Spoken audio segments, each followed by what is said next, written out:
É com muita alegria que temos a oportunidade de nos reunirmos, mesmo que virtualmente, a esta linda família cristã. Agradecidos pela oportunidade e, sobretudo, agradecidos a Jesus pela esta oportunidade do nosso encontro, ou melhor, do nosso, possivelmente, reencontro. Justamente para falarmos hoje sobre a Carta Magna da Paz, a oração de São Francisco. Carta Magna da Paz, que vem a ser inclusive um título de uma bela obra, um lindo livro que recomendo a todos,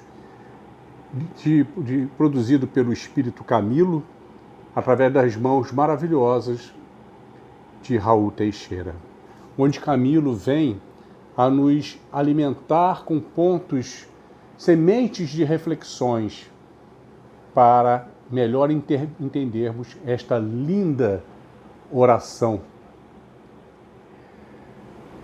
Camilo vem a nos lembrar que Francisco de Assis sempre buscou viver sob a direção psíquica de Jesus. Aliás, isso já há 2000 anos, quando, na condição de João Evangelista, o discípulo, o apóstolo de Jesus, e que veio com a sua participação produzir a obra, o seu Evangelho, de tamanha importância para a divulgação dos ensinamentos do Mestre Jesus, que retorna 12 séculos depois à matéria, com a missão de insuflar nos corações humanos a paz, a verdadeira importância da paz. O Espírito Joana de Ângeles corrobora desta afirmação em sua linda mensagem, o Êmulo de Jesus. Êmulo, que significa o imitador, mas no bom sentido, o imitador no sentido de seguidor fiel aos exemplos de Jesus. Mensagem que ela proferiu em homenagem a Francisco de Assis em 1978, quando Divaldo Franco visitava o túmulo de Francisco de Assis. Ela se fez aparecer a Divaldo e proferiu esta linda mensagem.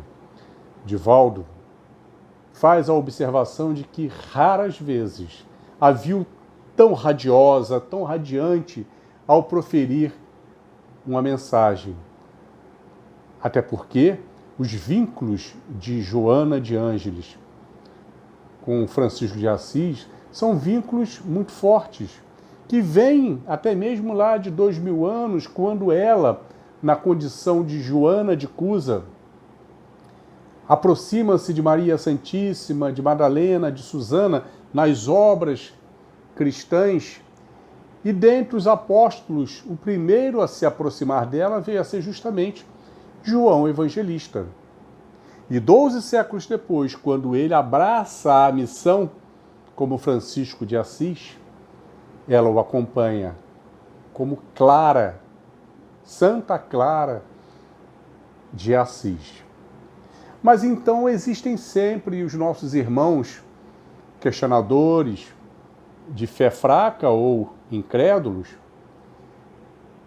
que vêm argumentar, mas como pôde João Evangelista, um espírito evoluído, passar 2 décadas como o jovem Francesco, um jovem rico que era cercado dos prazeres materiais?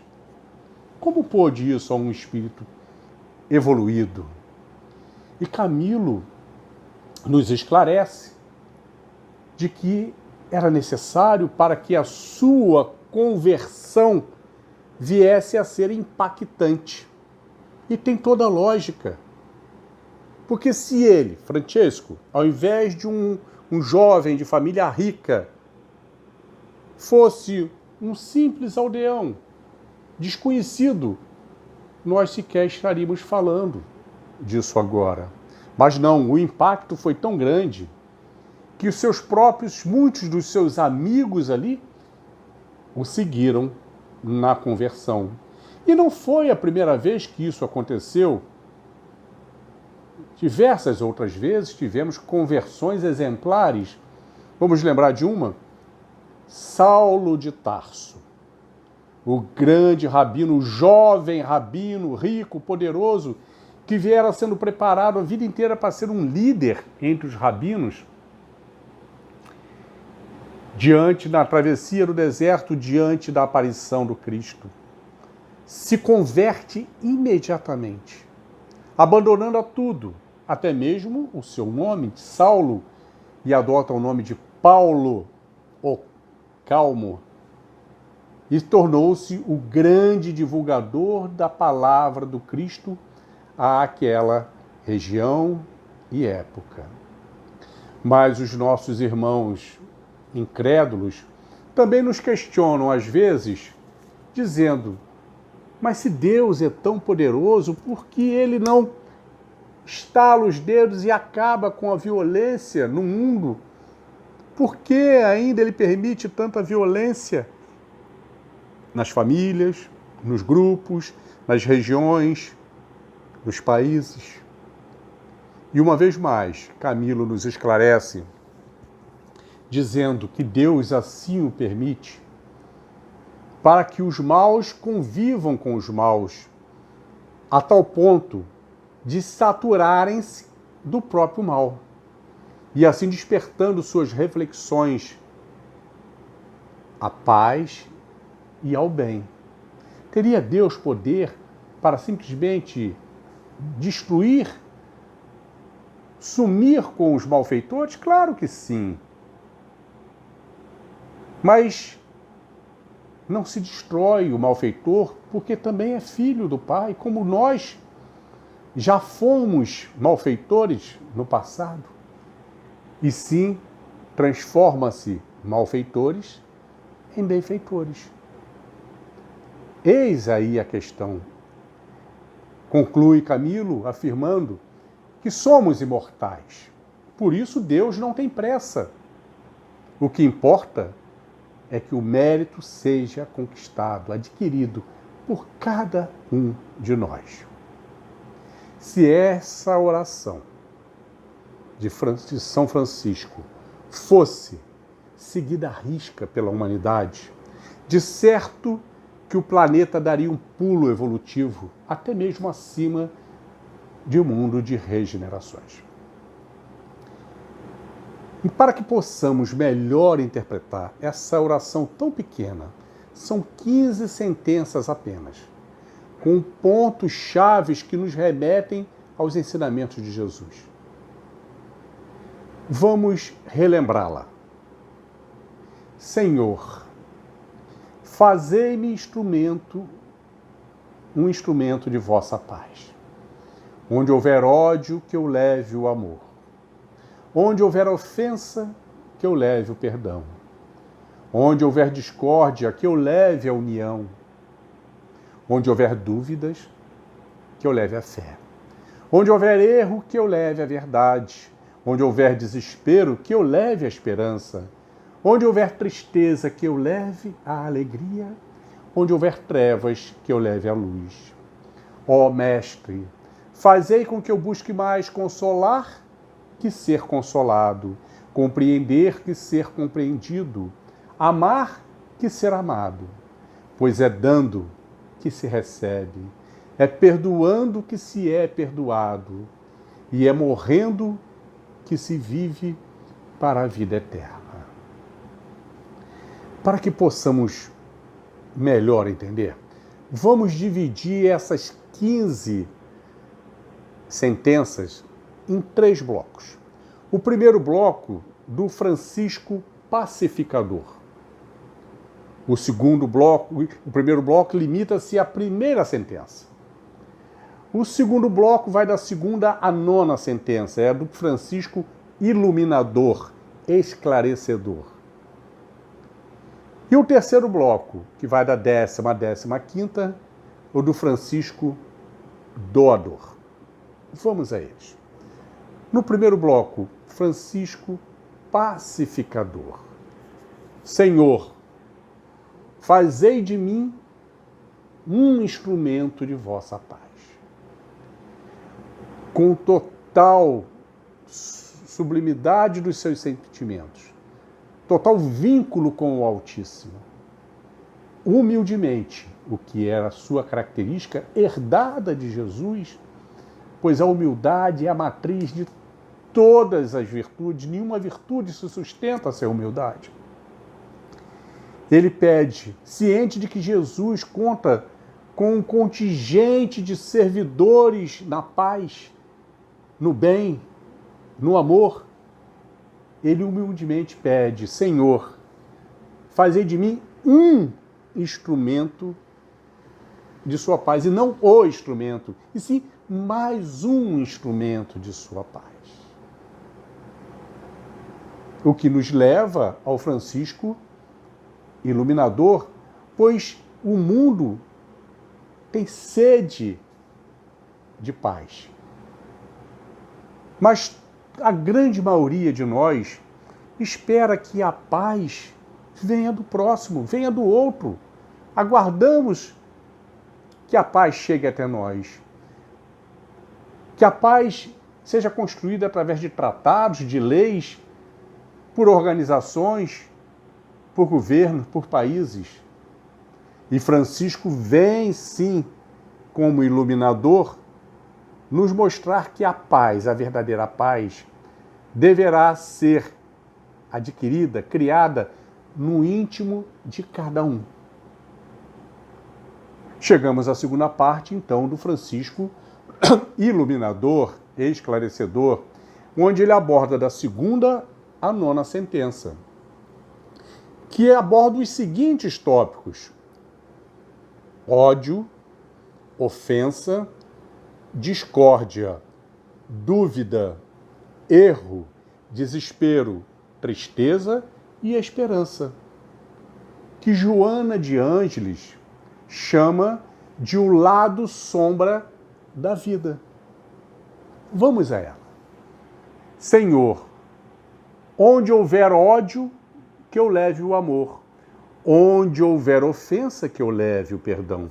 Essas duas sentenças estão correlacionadas, pois Francisco vem a nos mostrar que somente através do desenvolvimento do alto amor chegaremos ao alto perdão.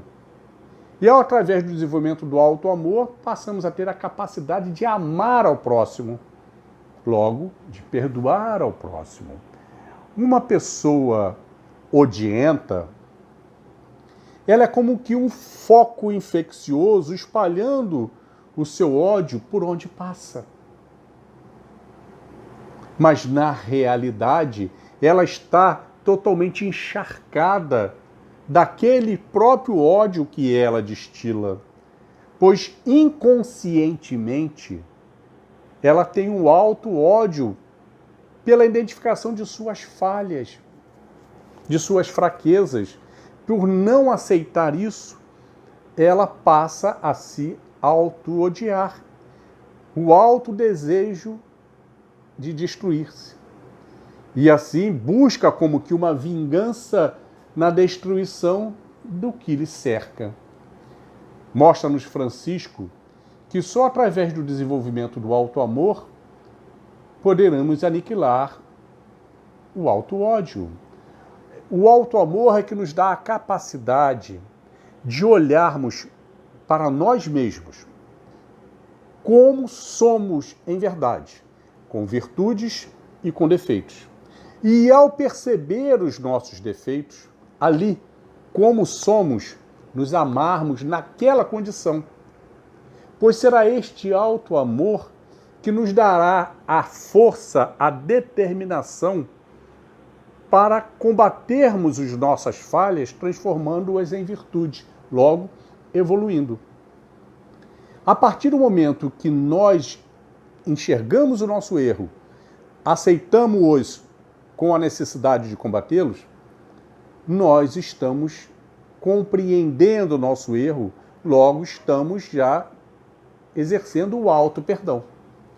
A partir do momento que conseguimos honestamente desenvolver isso para com nós mesmos, já estamos aptos a desenvolver isso também para aqueles que nos cercam. Então, onde houver ódio, que eu leve o amor, somente por este caminho. Onde houver ofensa, que eu leve o perdão. Onde houver discórdia, que eu leve a união. Vamos à palavra discórdia, a origem dela no latim. Córdia vem de cordis, coração, símbolo dos sentimentos. O prefixo dis é de distanciamento, de separação. Discórdia, separação de corações, separação de sentimentos. Francisco mostra, onde houver discórdia, que eu traga a união, a concórdia, a aproximação de sentimentos, a aproximação de corações. Via a iluminação, via o entendimento dos ensinamentos de Jesus, para que possamos identificar em cada um dos nossos semelhantes, todos nós temos virtudes e defeitos, temos bons sentimentos e maus sentimentos. E assim que busquemos identificar os nossos bons sentimentos em comum, que ele tenha a força de nos unir. E assim vamos paulatinamente eliminando aqueles sentimentos antagonistas que tinham, a princípio, a força de nos separar. Onde houver dúvidas, que eu leve a fé. Onde houver erro, que eu leve a verdade. Duas sentenças também correlacionadas. Mostra-nos, Francisco, a importância do esclarecimento na fé. Vejam que ainda hoje a humanidade passa por isso, mas naquela época, no século XII, muito mais, líderes religiosos não tinham o mínimo interesse no esclarecimento da fé, o esclarecimento das coisas religiosas. Era a fé, sim, a fé dogmática, que nos era empurrado goela abaixo. Era crer porque tem que crer, e não entender para crer. E ai daquele que viesse a questionar alguma coisa sobre a sua fé. Era mais seguro ficar calado. E calado enfraquecia a sua fé por falta de esclarecimento. Era Francisco lá no século XII nos trazendo a fé raciocinada, esta que é hoje a bandeira da doutrina espírita. Aquela fé onde ele tinha a preocupação de esclarecer detalhe a detalhe sobre os ensinamentos de Jesus, compreender as relações entre o mundo maior e o mundo material, para que passássemos a ter dia a dia a nossa fé cada vez mais forte, mais concreta. E com esta fé concreta, aumentando o nosso enfrentamento diante das dificuldades do mundo. Onde houver erro, que eu leve a verdade do esclarecimento, essa verdade da fé. Porque enquanto tínhamos a fé dogmática, nós éramos induzidos a cometer erros bárbaros em nome de Deus. Matávamos e morríamos em nome de Deus. Guerras foram traçadas em nome de Deus. Éramos levados ao erro pela ignorância da fé. Muito embora ainda hoje, tantos séculos depois, vez por outra, nos pegamos em disputas pelas diferentes religiões. A minha é melhor, a sua é melhor, não é? Quando religião, toda religião levada a sério, conduz a Deus. Religião não é time de futebol, onde eu torço para o meu e contra todos os outros. A religião é como uma roupa adequada a cada um. A roupa que fica muito bem em mim poderá ficar muito larga na outra pessoa. A que me traz autoestima poderá ficar de forma ridícula em outra. E assim são as religiões. Não podemos disputar as nossas religiões. Qual é a melhor religião? Aquela que mais me aquece, mais me aconchega, mais me esclarece, mais me dá segurança. Essa é a melhor religião. Para mim, hoje, a doutrina espírita, sem sombra de dúvida, é a mais esclarecedora.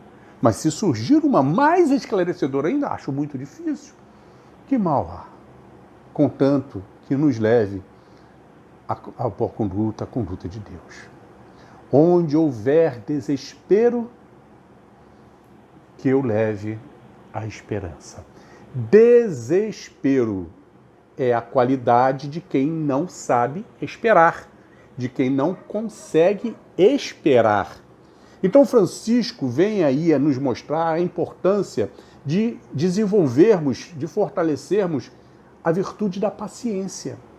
Porque somente quem tem a paciência consegue desenvolver a qualidade de esperar. A partir do momento que eu tenho a capacidade de esperar, eu não me desespero diante das situações. E que a partir do momento que tenho a capacidade de esperar, passo a ter a capacidade de desenvolver uma outra virtude, a da esperança. Porque só quem tem esperança é motivado a atitudes boas. Imaginem a caridade ser praticada sem a esperança.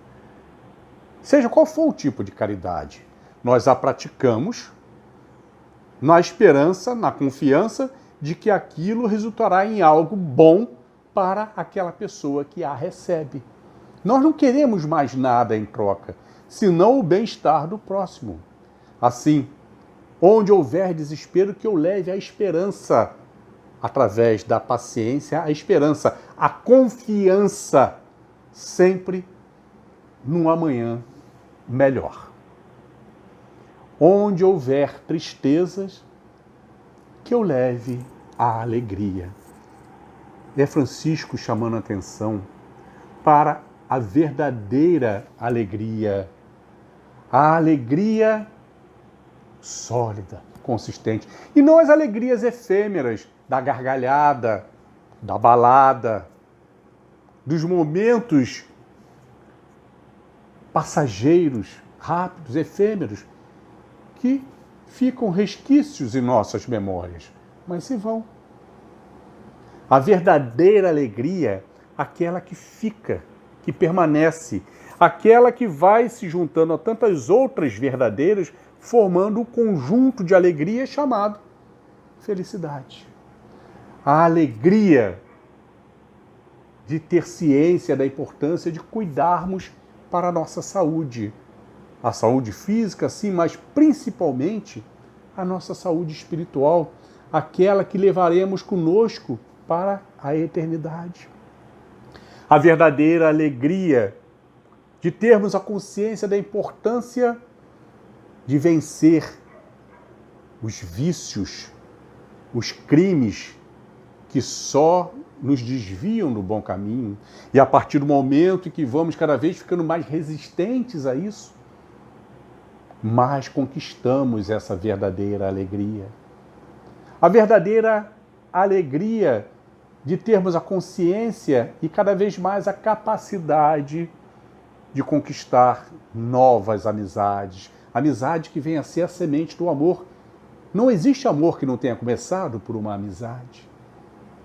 E assim vamos enriquecendo, aumentando a nossa bagagem de novas amizades, novos amores, que levaremos de volta para a pátria espiritual. A alegria cada vez maior do prazer de servir. Servir ao bem, sem nenhum outro objetivo senão o de servir. A alegria verdadeira de ter a oportunidade de ser iluminado, iluminado através dos esclarecimentos.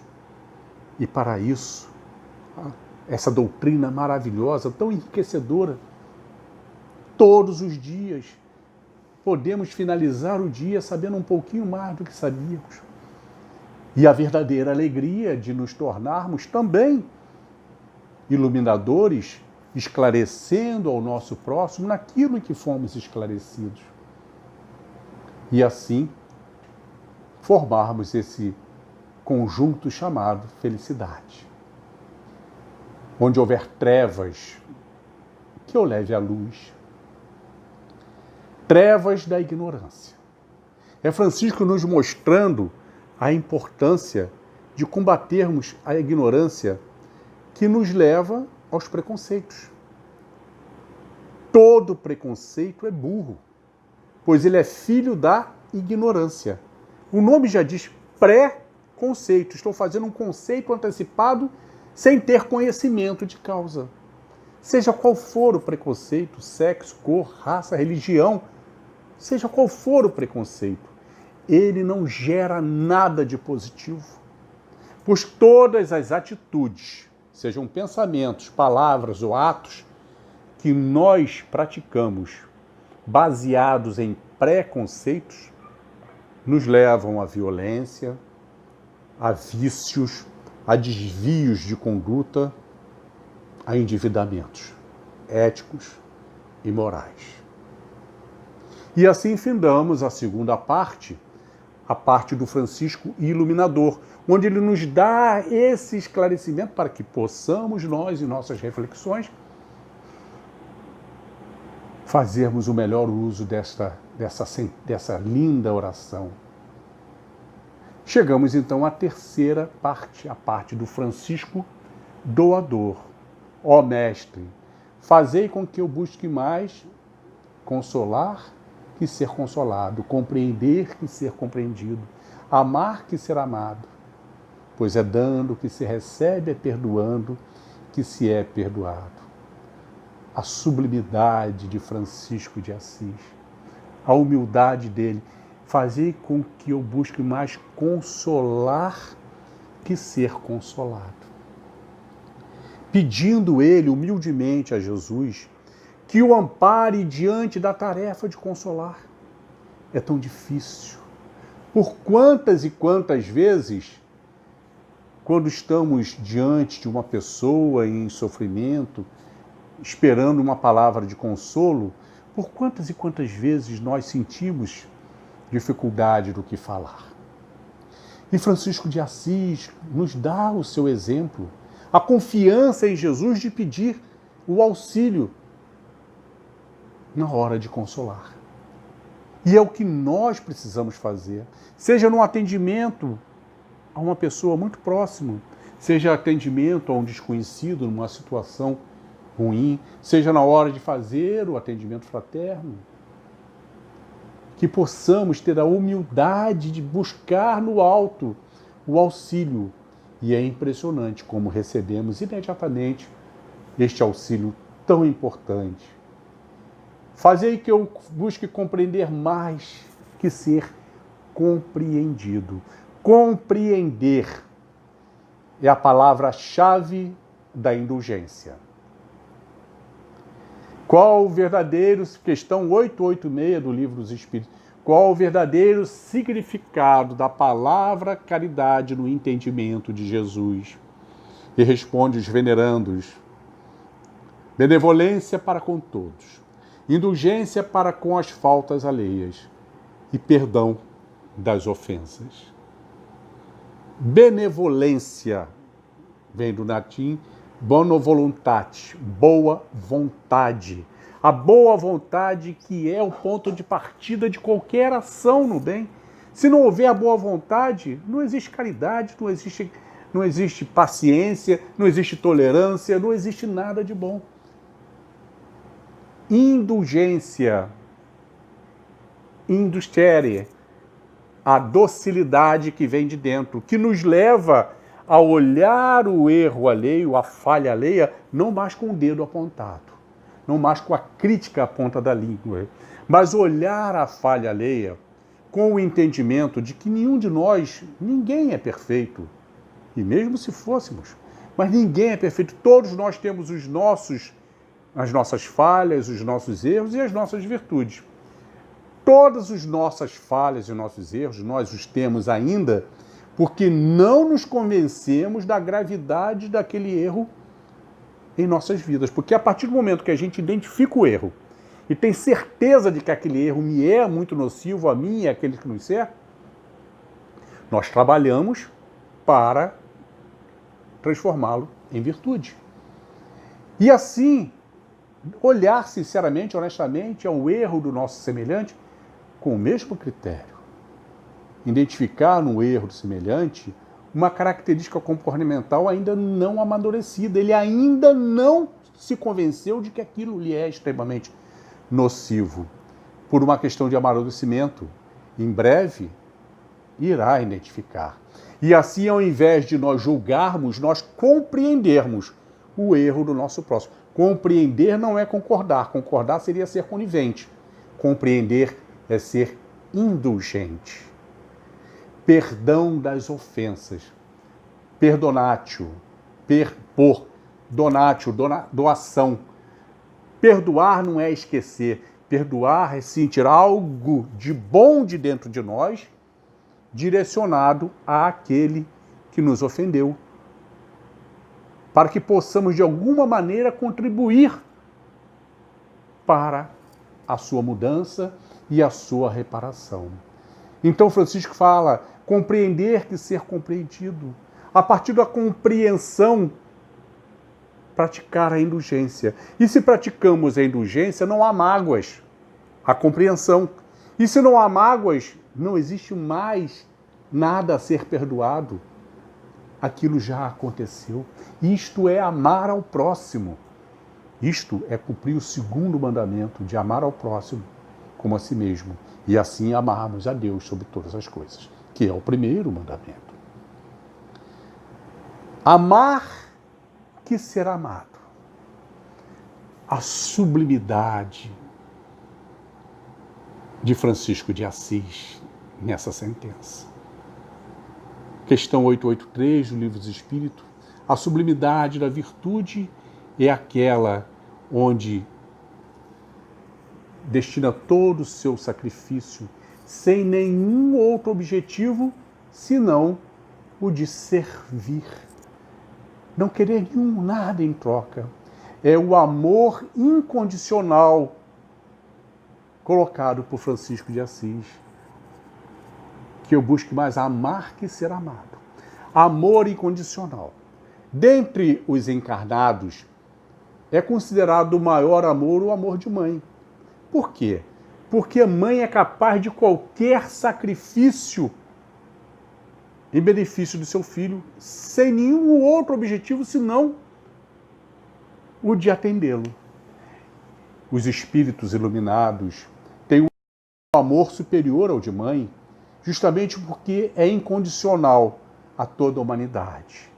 Servir sem nenhum outro objetivo senão o de servir, de proporcionar o bem. Aí nos leva à sentença seguinte: pois é dando que se recebe. Veja que isso não tem nada alusivo ao mundo material. É dando que se recebe, é a declaração de Francisco em total crença e confiança numa lei de Deus, a lei de causa e efeito, a lei da reciprocidade. Pois os nossos atos no bem não podem estar condicionados a recebermos nada em troca.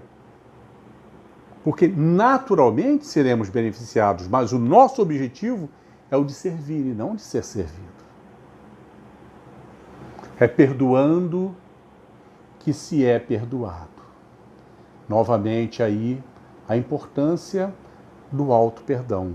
É impossível perdoarmos alguém sem desenvolvermos a capacidade de nos perdoarmos a nós mesmos diante das nossas faltas. E através do exercício do auto-perdão, nós passamos a exercitar naturalmente o perdão aos nossos próximos, principalmente por não guardarmos as mágoas que nos levariam ao perdão. Se não existia mágoa, a necessidade do perdão já se foi automaticamente. E é morrendo que se vive para a vida eterna. Ainda Francisco ali, ciente desta lei divina, a lei da justiça divina, da causa e do efeito. Onde somos aqui na matéria simples passageiros e que sempre retornaremos à pátria maior, à pátria espiritual, com os bônus de tudo aquilo que conseguimos conquistar ao longo do nosso servir ao bem. Mas também podemos levar aquilo que conquistamos de ruim, os nossos endividamentos. Isso nos leva ao capítulo 16 do Evangelho segundo o Espiritismo, item 9, onde o Espírito Pascal vem afirmar com todas as letras o que verdadeiramente pertence ao homem.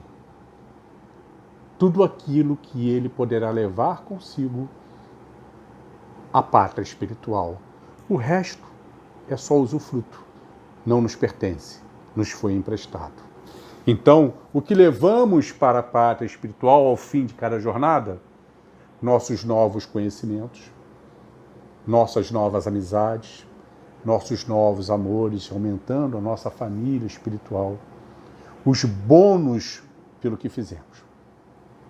Mas podemos levar também, pela nossa conduta indevida, mais endividamento, novos inimigos,